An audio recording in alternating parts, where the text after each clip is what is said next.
ನೆನಪುಗಳ ಹಾವಳಿಯ ಎಷ್ಟೆಂದು ನೆನೆಯಲಿ, ನನ್ನದೊಂದು ನೆನಪಿನ ಪುಸ್ತಕವ ಮತ್ತೆ ಮತ್ತೆ ತೆರೆಯಿತೊಂದು ಭಾವೋದ್ವೇಗದ ಭಾಷೆಯಿಲ್ಲದ ಮಾತು.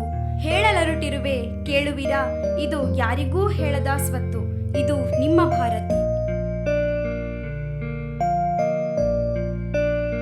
ವಾವ್,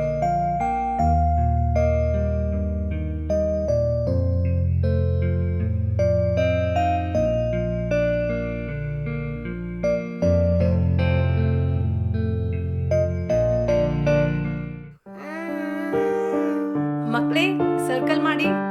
ಆರಾಧ್ಯ ಕಮ್ ಫ್ರೆಂಡ್. ಮಕ್ಕಳೇ, ಮಹಾತ್ಮ ಗಾಂಧೀಜಿ ಯಾರು ಗೊತ್ತಲ್ವಾ?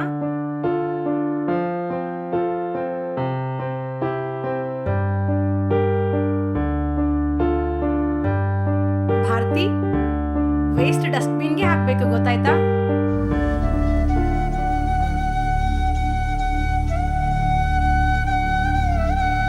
Sorry madam.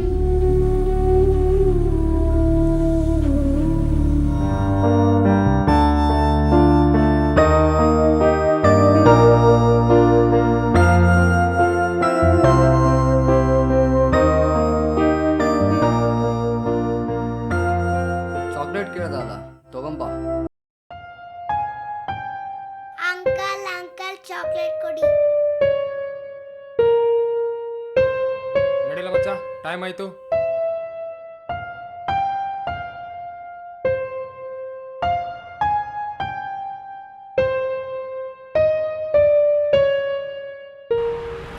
ಅಪ್ಪ ಅಲ್ಸಿ,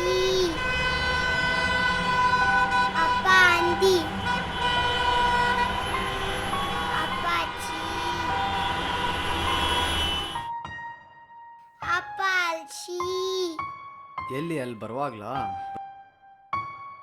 ಅಜ್ಜ ಅಜ್ಜ ಅಜ್ಜ ಅಲ್ಲೆಲ್ಲ ಕಸ ಚೆಲ್ಲಿತ್ತು. ನನಗೆ ಟೀಚರ್ ಬೈದಂಗೆ ಅವ್ರಿಗೆ ಆ ಟೀಚರು ಬಯಲ್ವಾ?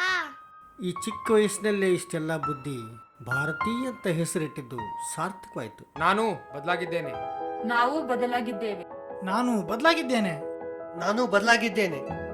ನಾನು ಬದಲಾಗಿದ್ದೇನೆ. ನಾವು ಬದಲಾಗಿದ್ದೇವೆ. ನಾನು ಬದಲಾಗಿದ್ದೇನೆ. ನಾವು ಬದಲಾಗಿದ್ದೇವೆ. ನಮ್ದುಗೆ ಬದಲಾಗೈತೆ. ನಾವು ಬದಲಾಗಿದ್ದೇವೆ. ಹಮ್ ಲೋಗ್ ಭಿ ಬದಲ್ ಗಯೆ. ನಾವು ಬದಲಾಗಿದ್ದೇವೆ. ಅವತ್ತಿನ ನನ್ನ ಹಳೆಯ ನೆನಪುಗಳಿಂದಾನೋ ಅಥವಾ ನನ್ನ ದೇಶದ ಬದಲಾವಣೆ ನೋಡಿಯೋ ಟೋಟಲಿ ನನ್ನ ಕಣ್ಣುಗಳು ತುಂಬಿಕೊಂಡಿದ್ದವು.